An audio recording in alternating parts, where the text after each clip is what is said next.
안녕하세요. 저는 결혼한 지 2년 된 20대 후반 여자입니다. 얼마 전 시부 때문에 이혼할 뻔했는데 남편이 더 이상 아버지를 보고 살지 않겠다며 자기를 버리지 말아달라고 하더군요.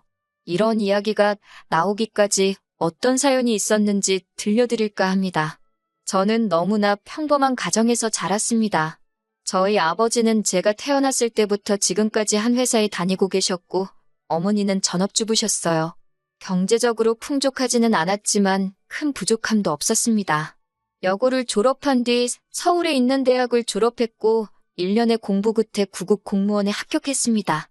큰 돈을 벌 수 있는 직업은 아니어도 정년도 보장되어 있고 연금도 있으니 부모님이 많이 좋아하셨어요. 주변 어른들은 여자 직업으로 공무원만 한 게 없다면서 이제 좋은 남자 만나서 시집만 가면 되겠네 하셨지만 생각보다 좋은 사람 만나기가 쉬운 일은 아니더라고요. 그래서 의도치 않게 몇 년을 솔로로 지내다 지금의 남편을 만나게 되었습니다. 남편은 같이 일하던 동료의 지인으로 증권사에서 근무하고 있었어요. 남편이나 저나 연애 경험이 많이 없어서 처음 두세 번 만날 때까지는 어색하긴 했지만 그래도 대화가 잘 통하고 같이 있으면 편해서 금방 친해질 수 있었어요. 그리고 1년 정도의 사간이 지났을 무렵 남편이 저와 결혼하고 싶다고 하더라고요. 결혼 이야기가 나오면서 남편의 가정사에 대해서 알게 되었어요. 남편은 당시 시부와 단둘이 살고 있었고 남편보다 3살 많은 신우는 이미 결혼해 타지에서 가정을 꾸리고 있었습니다.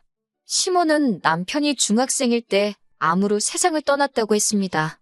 어쩌다 암에 걸리신 거냐고 물으니 자기도 어렸기에 잘은 모르지만 당시 시부가 시모의 친구분과 바람을 폈다고 하더라고요. 그 일을 알게 된 시모가 충격으로 몇 달을 앓았고 정확히 1년 뒤 유방암을 진단받았답니다. 병세는 급속도로 악화되어 결국 오래 버티지 못하고 세상을 떠나셨다고 해요. 그래서 남편은 지금도 시부가 밉지만 늙은 시부를 차마 모른 척 할 수가 없어서 같이 살고 있다고요. 시부 앞으로 나오는 약간의 연금과 남편이 번 돈으로 생활을 하고 있다면서 남편은 결혼을 해도 이 상황이 당장에 나아질 건 아니라고 솔직히 털어놓았습니다. 그렇지만 남편이 덧붙이기를 자기를 믿고 따라와 준다면 절대 제 눈에서 눈물 나게 하는 일은 없을 거라고 언제든지 저를 가장 생각하며 살겠다고 기회를 달라고 하더군요. 제가 이 이야기를 친한 친구들 몇몇에게 털어놓으니 반은 제 팔자 제가 꼬는 거라며 말렸고 반은 사랑한다면 한번 믿어보라고 하더군요. 결국 저는 남편을 믿어보기로 했습니다. 무엇보다 남편에게 제가 너무나 당연하게 누렸던 평범하고 따뜻한 가정의 행복을 느끼게 해주고 싶었거든요. 하지만 결혼을 해보니 시부는 상상 이상으로 어려운 분이셨습니다. 사실 결혼할 때 시부는 신우가 모시기로 했는데 갑자기 신우가 마음이 바뀐 건지 이런저런 핑계를 계속 대면서 모셔가길 미뤄서 어쩔 수 없이 저희와 같이 살게 되셨네요. 친정 부모님은 제가 갑자기 시부를 모시고 살게 된 걸 걱정하시면서도 모르는 척하는 건 사람의 도리가 아니니 조금만 참고 견디라 하셨어요. 저 역시 사랑하는 남편을 생각하며 기꺼이 그렇게 할 생각이었고요. 하지만 새로운 동네에 이사를 하자마자 저희는 시부 때문에 얼굴을 들고 다닐 수가 없었습니다.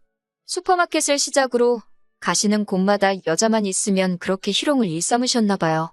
본인 딴에는 농담이라고 해도 듣는 사람 기분 나쁜 그런 이야기들을 막 하시고 아무튼 체면이고 채통이고 하나도 없으셨습니다. 저희가 그러지 마시라고 하면 집안이 떠나가라 호통을 치시면서 자식놈들 다 필요 없다고 역정을 내시니 한 2달쯤 지났을 땐 동네에 저희 시부를 모르는 사람이 없는 지경이었어요. 하지만 무엇보다도 상황이 이렇게까지 최악으로 오게 된 건 시부가 다른 사람도 아니고 저희 이모를 희롱했기 때문입니다. 저희 이모는 현재 해외에 거주하고 계세요. 그러다 코로나 때문에 한국에 오지 못하고 계시다 마침내 얼마 전 가족들을 만나러 귀국하셨어요. 그리고 이모는 저랑도 정말 친했기 때문에 제가 어떻게 사는지 궁금하다시면서 저희 집에 오신 일이 있습니다. 평소라면 시부는 없을 시간이었는데 그날따라 시부가 몸이 안 좋다면 집에 계시는 바람에 저희 이모랑 마주치게 되셨어요. 솔직히 시부의 추태에 대해 저나 남편 둘 다 잘 알고 있었기에 걱정이 많았어요. 그런데 웬일인지 시부는 굉장히 신사답고 점잖게 저희 이모를 대하더군요. 그래서 속으로 이상하다 왜 저러시지 싶었는데 다 꿍꿍이가 있었던 거예요. 시부는 이모에게 첫눈에 반했다면서 저에게 한다는 말이, 아니, 너네 엄마도 그렇게 이쁘더니 니네 이모는 더 이쁘네? 이러더라고요. 시부는 저희 부모님을 매번 너네 엄마 너네 아빠 그러고 부르세요. 제가 처음 몇 번 제발 그렇게 부르지 마시라 부탁드리고 남편도 뭐라고 했지만 그럴 때마다 니들이 지금 나를 가르치려 드냐며 듣지를 않으셔서 솔직히 포기한 상태입니다. 아무튼 니네 엄마도 엄청 이뻐서 내가 어떻게 해보고 싶었는데, 아니 더 이쁜 이모를 숨겨놓고 있었네 라고 하시면서 싱글벙글 좋아 난리더군요. 저는 그런 시부를 보는데 솔직히 역겹고 화가 났어요. 제가 제발 예의를 지켜달라고 해도 안 지나서나 니네 이모 생각밖에 안 난다며 저희 이모 불러오라고 난리도 아니더라고요. 어쩜 그렇게 살결이 뽀얗냐느니 매끄러워 보인다느니 들을 때마다 이모한테 너무 미안하고 속은 메스껍고 죽을 맛이었습니다. 결국 저는 남편에게 시부 좀 어떻게 해보라고 진짜 소름 끼치고 같이 밥도 못 먹겠다고 화를 냈어요. 남편도 상황의 심각성을 인지한 듯 했고 시부에게 자꾸 이러시면 요양원으로 모실 수밖에 없다고 강하게 나가더군요. 그러자 시부는 너 내가 네 엄마 죽었을 때 나온 사망보험금 다 가지고 있는 거 모르냐면서 돈 받고 싶으면 자기한테 잘하라고 남편을 협박하더라고요. 남편은 그 돈 혼자 다 쓰셔도 되니까 제발 며느리한테 스트레스 주지 마시라고, 그리고 장인 장모님을 비롯해 그 집안 어른들께 신뢰되는 이야기 좀 그만하시라고 맞받아쳤고요. 돈을 들먹여도 남편과 제가 꼼짝도 안 하니까 약이 오른 시부는 신우를 집으로 오라고 했어요. 그러더니 저희 모두를 앉혀놓고는 니들은 내가 외로워서 이렇게 몸부림을 치는데 자식이란 놈들이 이 주머니는 어떻습니까? 하고 갖다 들이밀어도 시원찮은 판국에 말야 라며 원성을 높이셨어요. 그러더니 저를 보면서 너는 며느리도 자식이라는데 내가 너네 이모를 이렇게 좋아하면 팍팍 밀어주지는 못하고 내가 네 이모를 잡아먹기라냐 어쩌냐며 적반하장으로 나오시더군요. 그러자 신우도 한술 더 떠서는 옳게는 그러는 거 아니라며 외로운 늙은이들끼리 오순도순 살면 좋지. 그리고 가족끼리 더 끈끈해질 수도 있는 일인데 왜 그렇게 생각이 짧고 이기적이냐며 저한테 뭐라고 하더군요. 시부의 막무가내 성격을 완전히 신우가 빼다 닮았더라고요.